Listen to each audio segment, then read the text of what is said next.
Assalamualaikum warahmatullahi wabarakatuh.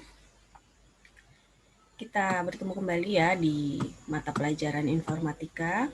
Dan untuk pertemuan hari ini kita masih di pembahasan algoritma dan pemrograman. Jadi kalau minggu lalu kalian sudah menyimak video yang membahas tentang ini ya, bahasa pemrograman dan perbedaan compiler.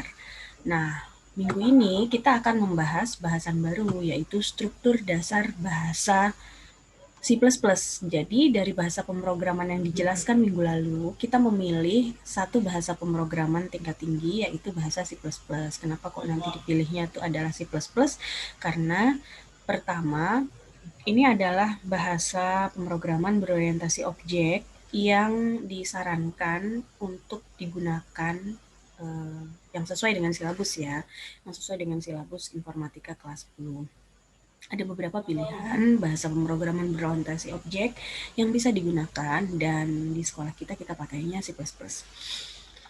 Kemudian yang kedua, kan minggu lalu juga dibahas tentang compiler ya.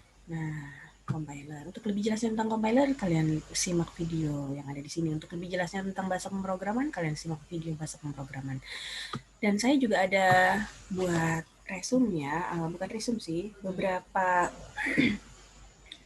bahasan penting yang ada di dua video itu saya buatkan slide yang nanti kalian bisa pelajari pada saat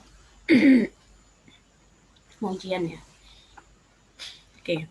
Nah, kemudian untuk compiler yang akan kita gunakan itu adalah compiler online dan bukan full compiler sebagaimana yang seharusnya kalian pelajari. Kenapa? Karena kita terkendala dengan pembelajaran daring yang tidak semua siswa itu memiliki komputer di rumah ya atau perangkat yang support seperti itu. Ya, kalau seandainya pembelajarannya tatap muka di sekolah, itu kita pakai prakteknya itu di lab komputer, yang mana pasti sudah sesuai dengan spesifikasi yang dibutuhkan gitu ya. Nah, karena pertimbangan itu tadi, nanti kita nggak pakai compiler yang pada umumnya digunakan gitu ya, tapi kita akan pakai compiler yang hanya untuk sekedar mengecek source code kita apakah berjalan sesuai dengan keinginan kita gitu ya. Karena ini udah dibahas minggu lalu, slide ini hanya saya sertakan di sini untuk keperluan ini ya, keperluan belajar kalian selanjutnya. Nah, kita langsung masuk ke bahasan hari ini. Oke. Jadi yang di bahasan hari ini, kita langsung masuk ke bahasa C++, yang mana kita nanti akan mengenal bahasa C++, khususnya struktur dasarnya, gitu ya. Saya pakai dua sumber belajar. Yang pertama, Programis ini ya. Oke, kita coba klik. Yang kedua, belajar CPP. Oke. Nah, yang satu dalam bahasa Inggris, yang satu dalam bahasa Indonesia. Dua sumber belajar ini, dua referensi ini bisa kalian pakai untuk belajar secara mandiri bisa. Ya, jadi di sini kalau yang di Programis, di sini ada pilihan bahasa ya yang bisa dipakai ya. Nah, bukan hanya C++ saja, tapi kalau untuk C++ dia lengkap ya, mulai dari pengenalan, kemudian flow control, function, array, struktur, objek, pointer, dan banyak lagi. Ini bisa kalian pelajari secara mandiri. Namun kalau untuk pembelajaran nanti di mapel informatika, itu kita tidak bahas semuanya. Kita hanya bahas beberapa bagian yang memang masuk di dalam kurikulum mapel informatika di kelas 10 semester 2. Karena nanti untuk algoritma itu tidak hanya ada di kelas 10, tapi ada juga di kelas 11 dan ada di kelas 12. Nah, di kelas 10 kita lebih ke fungsi-fungsi, lebih ke pengenalan dan juga lebih ke fungsi-fungsi yang paling sederhana seperti itu. Dan apakah nanti kalian sudah sampai untuk yang buat program dalam bentuk format filenya .exe gitu ya, itu belum. Ya, kita hanya baru mencoba source code untuk beberapa fungsi yang nanti akan saya jelaskan selanjutnya. Gitu ya. Nah, kalau di Programmis ini, kita nanti selain pakai tutorialnya ya, tapi tutorialnya nanti akan saya rangkum sudah ya dalam setiap pertemuan, jadi kalian nggak perlu baca ini pun sebenarnya nggak ada masalah, tapi ini bisa dipakai untuk belajar mandiri. Nah, yang akan kita pakai di sini itu lebih ke online compilernya ya, untuk kita ngecek program kita, untuk kita ngecek source code kita, apakah berjalan sesuai dengan apa yang kita harapkan kayak gitu ya. Nih. Jadi kalau diklik Start Learning, di sini ada online compiler. Nah, online compiler inilah yang nanti akan kalian gunakan dalam 3-4 pertemuan ke depan ya. Di sini kalian ketikkan source code-nya, source code C++-nya, kemudian di sini nanti tampilannya ya. Jadi kalau diklik Run, jadi kalau compiler itu dia akan mengcompile, kan pembahasan compiler sudah dijelaskan di materi sebelumnya ya. Dia akan mengcompile baris-baris program yang kita buat ini tadi, dijalankan oleh komputer, dan kemudian nanti akan kelihatan hasilnya. Nah, 9 baris program ini tadi ternyata untuk menampilkan kata hello world. Ya, seperti itu. Baru sebuah kata aja untuk menampilkan sebuah string, sebuah kata gitu, atau angka. Ya, ini bisa ya, misalnya mau menampilkan angka 45, mau nyetak angka 45 di dalam program kita. Oke, itu dia butuh 9 baris program. Nah, ini pengenalan awal dulu ya, compiler. Ini yang akan kita pakai, jadi pastikan kalian mencatat dengan baik, menyimpan dengan baik ini ya, alamatnya ya, online compiler. Kalau perlu dibintangin, jadi nanti nggak perlu lagi kalian cari lagi dulu alamatnya apa gitu ya, karena nanti dia udah muncul nih online compiler, tinggal diklik nanti dia akan keluar seperti ini, karena akan kita pakai dalam 4 pertemuan ke depan. Selanjutnya, source lain yang saya gunakan itu adalah belajar C++. Nah, kalau kita lihat di sini kan bahasa Indonesia ini lebih mudah mungkin ya untuk yang punya kendala bahasa, tidak paham bahasa Inggris. Nah, ini kalian bisa pakai ini, dan ini untuk belajar mandiri bisa. Dan ini juga nanti beberapa pembahasannya akan saya ambil dan saya pakai untuk materi kita. Oke. Selanjutnya, kenapa sih kok pakai bahasanya itu C++? Sebenarnya kalau yang gampang tadi sudah dijawab ya, karena ini yang direkomendasikan oleh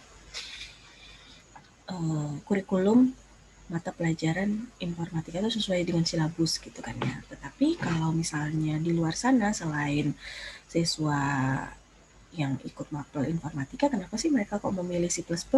Sebenarnya dijelaskan lengkap ya di video sebelumnya. C++ ini adalah bahasa pemrograman yang cocok untuk membuat apa gitu kan ya. Nah, tapi di sini saya jelaskan sedikit saja dan saya sertakan ya beberapa keunggulan C++ yang kemudian jadi pilihan dari developer atau programmer untuk pakai bahasa ini. Pertama, multi paradigma. Nah, mendukung setidaknya 7 model pemrograman. Kemudian dia general purpose language juga, bisa digunakan untuk banyak aplikasi. Kemudian kinerjanya kalau dioptimalkan juga sangat luar biasa, dan dia object oriented, masuk kategori bahasa pemrograman yang object oriented. Apa itu? Punya kemampuan membagi masalah yang besar dan kompleks menjadi set-set kecil dengan menggunakan objek.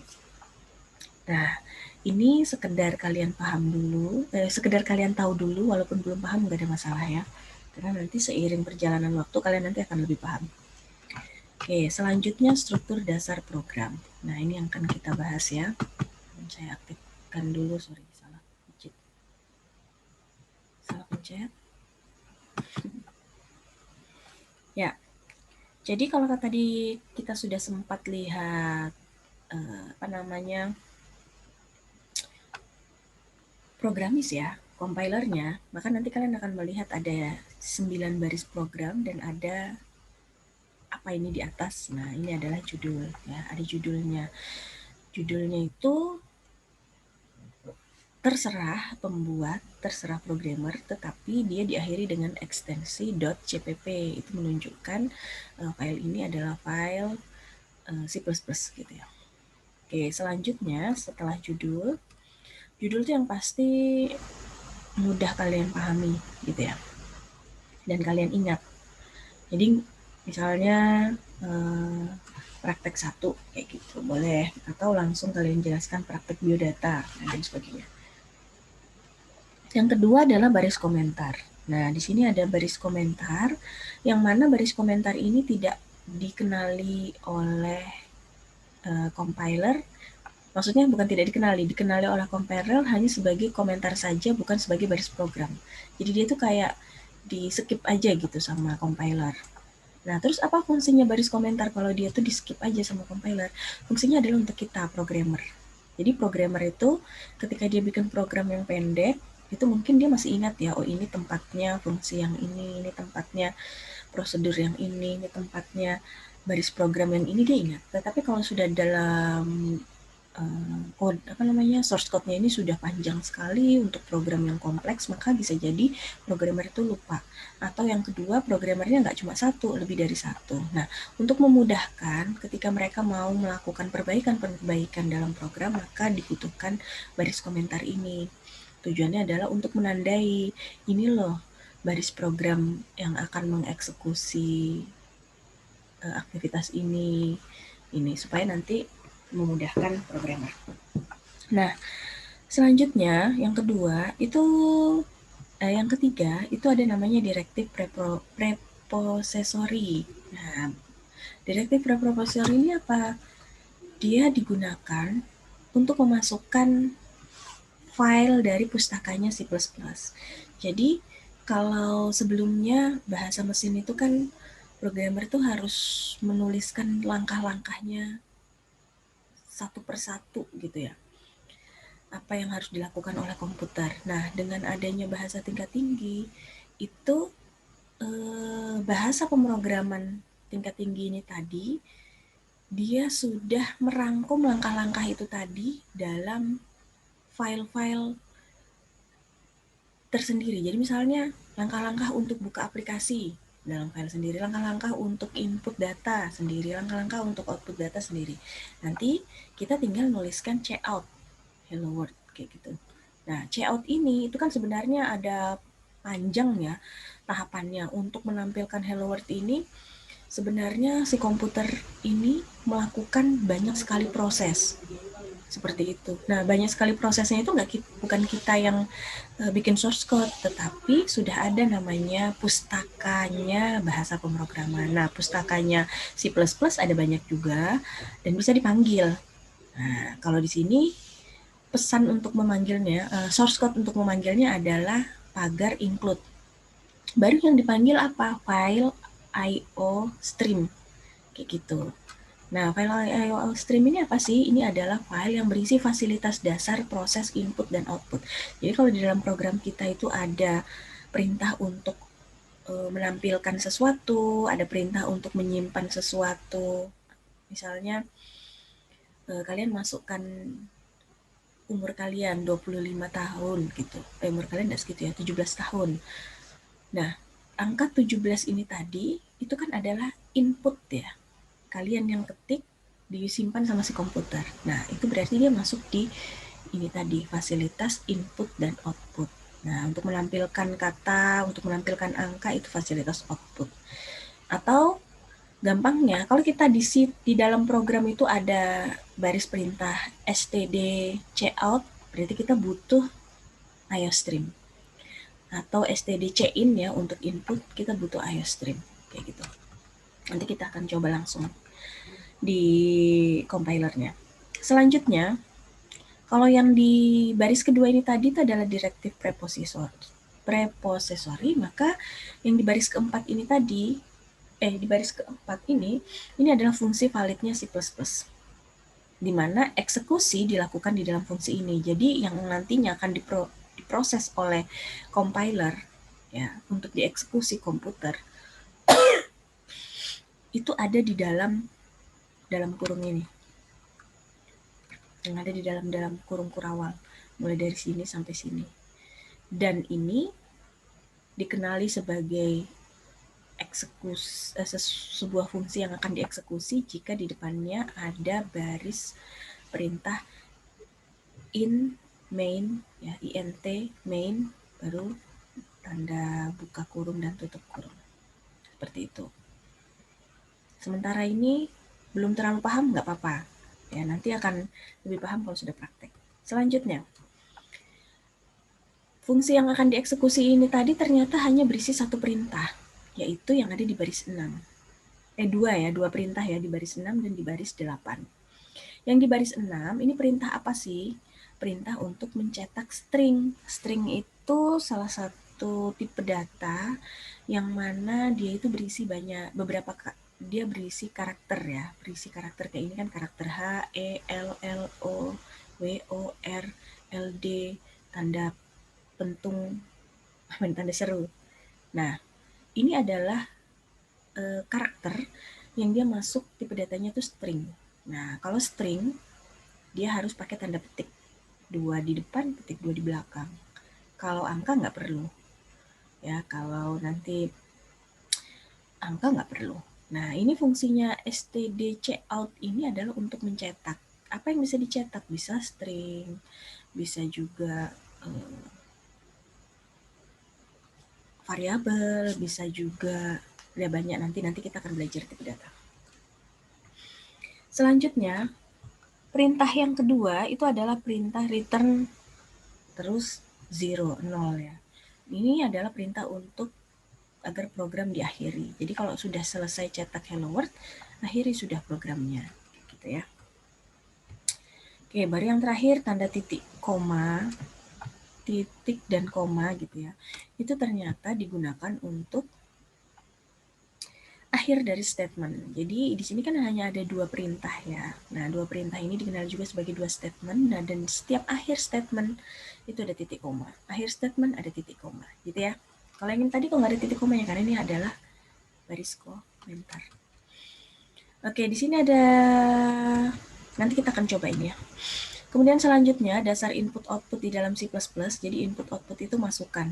Input, output itu adalah keluaran. Jadi adalah aktivitas pengguna dengan program yang memungkinkan untuk memasukkan data ke dalam program dan mengeluarkan data untuk pengguna. Bisa berupa teks, file, gambar, hardcopy, dan lain-lain. Nah, kalau dalam bahasa C++, pencipta membuat cara baru untuk melakukan proses input-output yang katanya lebih mudah daripada programan sebelumnya yang dikembangkan, yaitu C. Jadi kan ada bahasa C, nanti ada C Crash. Fitur input dan output C++ tidak menggantikan fitur input-output pada bahasa C. Kita tetap bisa menggunakan. Oke, ini di skip aja ya, karena kita kan tidak belajar bahasa C. Selanjutnya untuk C++, output atau keluaran ini adalah aktivitas program yang mendapatkan perintah untuk memberikan informasi kepada pengguna. Kayak tadi ya, menampilkan kata hello world, kayak gitu. Dan data itu merupakan hasil olahan dari data sebelumnya. Jadi sesuatu yang diolah dulu di dalam nanti kita akan belajar kok. Dan untuk menampilkan atau mengeluarkan objek, variabel, string, dan lain sebagainya, itu kita pakai cout. Ya, nah cout ini ternyata butuh insertion operator. Apa itu? Tanda lebih kurang dari ya, lebih kurang dari ada 2 di antara objek dengan ekspresi. Oke, nanti kita akan belajar. Selanjutnya input itu sebaliknya. Ini tandanya ya, insertion extraction operator. Kalau yang tadi kan insertion operator, yang ini extraction operator. Nah, seperti ini. Dan perintahnya adalah cin. Kalau tadi cout, ini cin. Oke, itu paling nggak yang kalian pelajari terlebih dahulu. Sekarang kita akan coba yang pertama. Yang pertama ini adalah checkout ya. Ini kan sudah ya. Jadi ini adalah baris komentar. Kalian bisa ganti. Misalnya ini memulai belajar C++. Oke, kita cek ya. Nah, dia nggak ada yang terjadi karena apa namanya? Ini hanya sekedar komentar. Sorry. Ini kenapa kok dia? Coba kita klik lagi, harusnya di jalan. Oke, nah nggak ada yang terjadi, nggak ada yang berubah karena ini hanya komentar yang kita ganti. Nah sekarang include IOStream-nya tetap ada ya, tetap ditampilkan. Selanjutnya di sini ada perintah untuk menampilkan angka. Nah, kita bisa copy dan paste lagi untuk menampilkan string. Misalnya semalah hebat ya.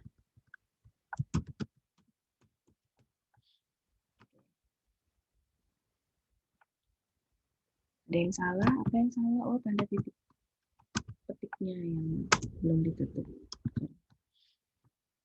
Nah, seperti ini, semalah hebat. Ya. Nah, kalau kalian perhatikan, yang di baris ke-6, ini saya buat STD cout-nya itu agak masuk ya, menjorok ke dalam. Nah, kalau yang ini kan agak keluar. Kenapa kok nggak ada masalah? Maksudnya berbeda penataannya kok nggak ada masalah? Karena ternyata yang dikenali oleh program itu adalah bukan per baris seperti ini ya. Tidak, tetapi bahkan kalau misalnya saya nulisnya kayak gini ya, ini juga bisa jalan. Oh sorry, kalau yang ini nggak bisa karena ini kan dia ada tanda garis-garis. Nah, misalnya kayak gini ya, terus ini saya lanjutkan di sebelahnya, titik nolnya juga saya lanjutkan di sebelahnya. Ini tetap bisa. Ya, kenapa kok dia harus diatur sedemikian rupa? Kayak misalnya setelah kurung kurawal ini kita baris baru dibuat agak menjorok ke dalam, pakai spasi seperti ini. Ini adalah tujuannya untuk kita programmer. Agar apa?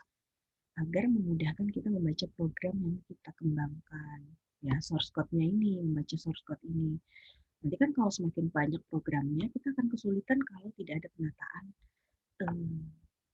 barisnya. Kayak gitu ya. Kalau kayak gini kan rapi kelihatan. Oh ini satu fungsi.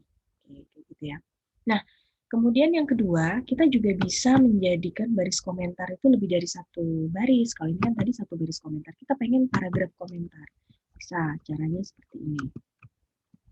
Sorry, saya tuh nyari. Nah, oke, ini misalnya saya mau jadikan ini semua komentar. Dua baris ini. Bisa. Mana ya? Tandanya.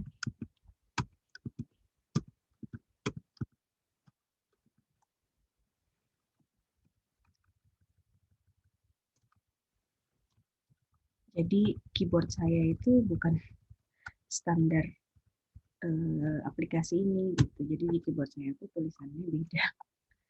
Nah, seperti ini ya. Jadi dia akan aktifkan bahwa 3 baris ini adalah komentar. Nanti kalau di run dia nggak akan ngambil apa-apa karena dia dianggap sebagai komentar. Oke, gitu ya.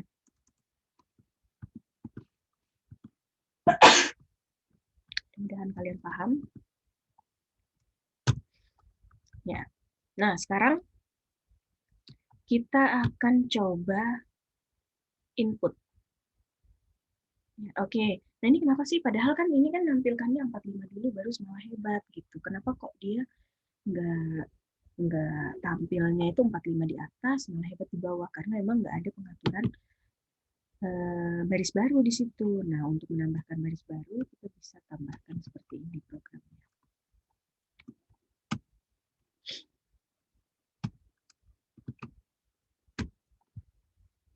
/n. Nah, dia jadi ada mencetak baris baru, gitu ya. Sekarang kita akan coba program yang ada bentuk yang sedikit berbeda dan ada inputan atau check-in, ya. Di sini saya copy aja.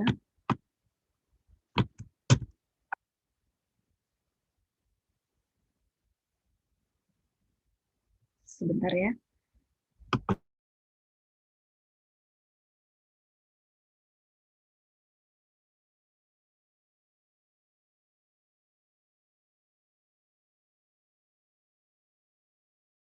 Oke, selanjutnya. Kalau kalian perhatikan di sini ini agak ada sedikit perbedaannya. Ada sedikit perbedaan dengan yang sebelumnya. Yang mana baris cout dan in ini nggak ada std. nggak ada baris source code yang std.2.2 itu nggak ada. Padahal sebelumnya ada. Nah, kenapa kok dia tetap bisa diproses? Kita klik run, nah tetap bisa diproses ya. Masukkan angka, saya masukkan angka 2, kemudian dia akan menampilkan angka yang dimasukkan atau angka yang Anda masukkan adalah 2. Kayak gitu. Nah, kok bisa? Oh, ternyata ada satu baris program yang kemudian bisa kalian gunakan untuk meminimalkan atau bukan ya, untuk menggantikan penulisan std. Ya, namanya apa? Using. Nama baris program apa? Bukan namanya. Baris program yang harus dituliskan itu adalah using, baru di sini namespace std. Jadi semua std yang ada di in cout ini tadi itu tidak perlu ditulis lagi karena sudah ada using namespace std. Nah, kalau misalnya nggak ada ini, yang terjadi adalah error. Ya. Nah, kan std itu di sebelah depannya ini ya.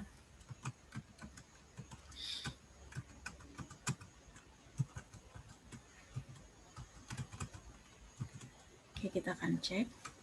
Kalau nggak salah, dia fungsi n-nya ini nggak dikenali. Ini dihapus. Oke, cek. Dah, bisa ya? Sama ya? Oke, angka yang dimasukkan adalah 45. Nanti akan tampil. Angka yang Anda masukkan adalah enggak ada. Nggak ditampilkan sama dia. Coba klik run lagi. Oke, dia bisa ya. Ini kenapa kok ini? Oh, oke, kita tambahkan titik. Ya, setelah ini kalian akan coba keduanya ya. Jadi yang pertama di sini ada checkout untuk menampilkan kalimat masukkan sebuah angka. Seperti ini ya, masukkan sebuah angka. Kemudian saya masukkan angka 6.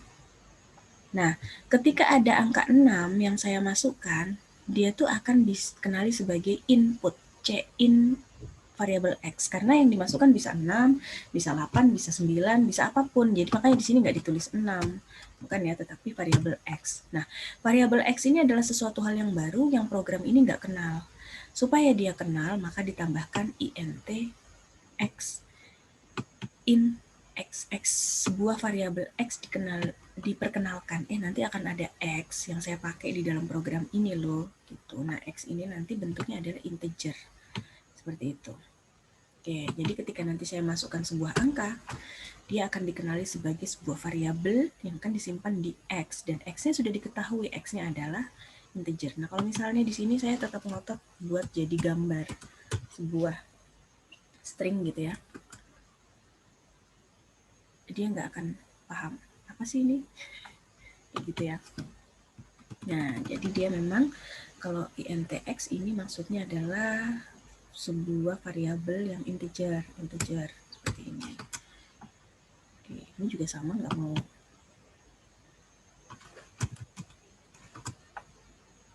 Oke, nggak mau ya 6.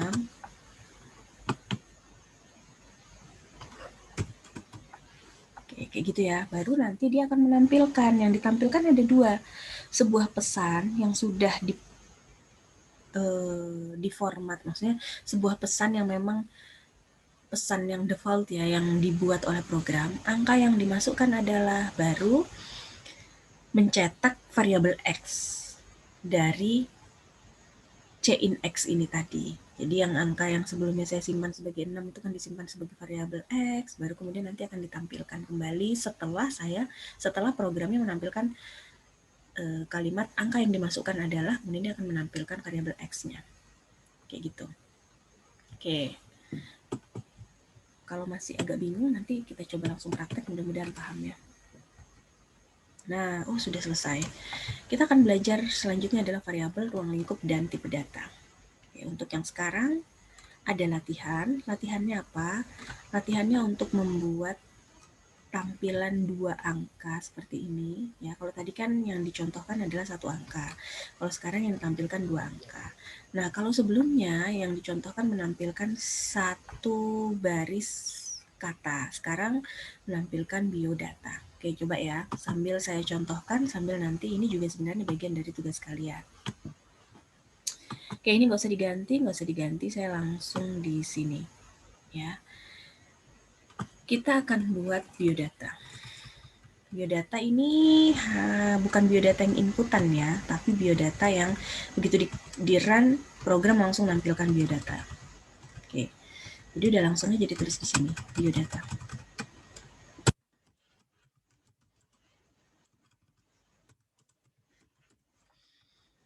Nah, baru di sini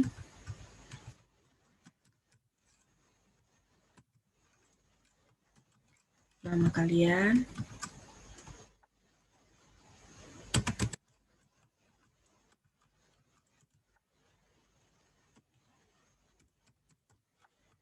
baru kemudian kelas ya.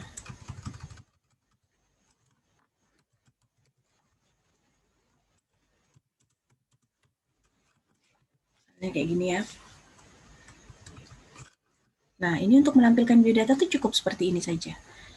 Cout biodata, cout nama. Pokoknya semuanya karena bentuknya adalah string, jadi harus ada tanda petiknya. Ya, jadi semua pesan yang mau kalian tampilkan ada tanda petiknya. Coba kita cek ya hasilnya. Nah, oh ada yang salah. Oh ya, ini titik duanya nggak ada ya.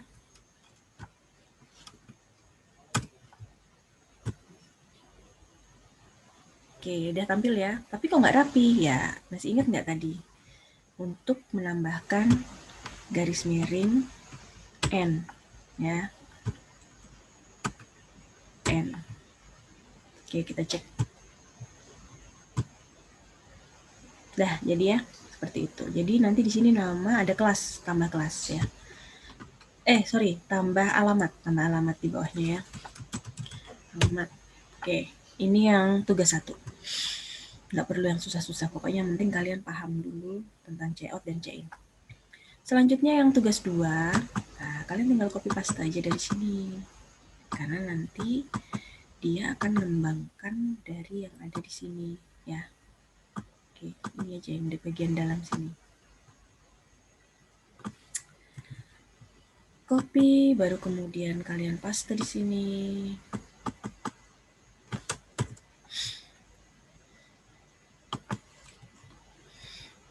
Ya. Kalau yang contohnya ini kan menampilkan satu angka, padahal kita mau menampilkan dua angka. Nah, kalau satu angka berarti masukkan angka 1. Kita ganti ya, angka pertama. Oke, angka pertama akan dikenali sebagai X. Baru kemudian masukkan angka kedua. Angka kedua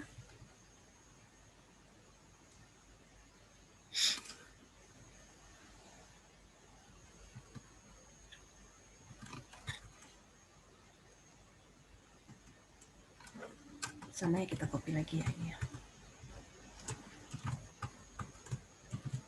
Nah, angka kedua nggak mungkin dimasukkan di dalam X lagi, karena X ini udah disimpan sebagai angka pertama. Angka kedua kita Y. Ya, boleh variabel apa? A dan B boleh. Misalnya ini kalian jadikan A, ini jadikan B boleh. Nah, karena di sini ada variabel baru selain X, maka tambahkan di integernya ini pengenalan untuk variabel Y. Oke, sudah ya. Ini untuk memasukkan angka. Nah, sekarang kita mau menampilkan angka yang tadi udah dimasukkan. Oke, kita mau menampilkan angka yang tadi sudah dimasukkan. Angka pertama yang Anda masukkan kan gitu ya. Angka pertama yang Anda masukkan adalah variabel apa tadi? X. X kecil. Oke. Sekarang angka kedua yang Anda masukkan adalah Y. Oke, kita cek ya. Masukkan angka pertama, saya masukkan angka pertamanya 2. Ya, enggak mau jalan dia. Run lagi. Angka pertamanya 2, angka keduanya 4. Angka pertama yang Anda masukkan 2, benar ya, angka kedua yang Anda masukkan 4. Tapi kok nggak rapi ya kayak tadi, perlu ditambahkan baris perintah untuk menampilkan atau untuk mencetak garis baru. Nah, seperti ini ya. Oke, kita coba jalankan lagi. Oh, tanda petiknya ya belum ya. Oke. 2, 6, dah, tapi ya. Ya, jadi ini adalah tugas kalian yang kedua. Sudah cukup itu saja pertemuan kita hari ini. Kalau ada pertanyaan nanti bisa kalian layangkan atau kalian kirimkan ke grup ataupun ke Japri saya ya. Insya Allah kita akan ketemu lagi minggu depan. Assalamualaikum warahmatullahi wabarakatuh.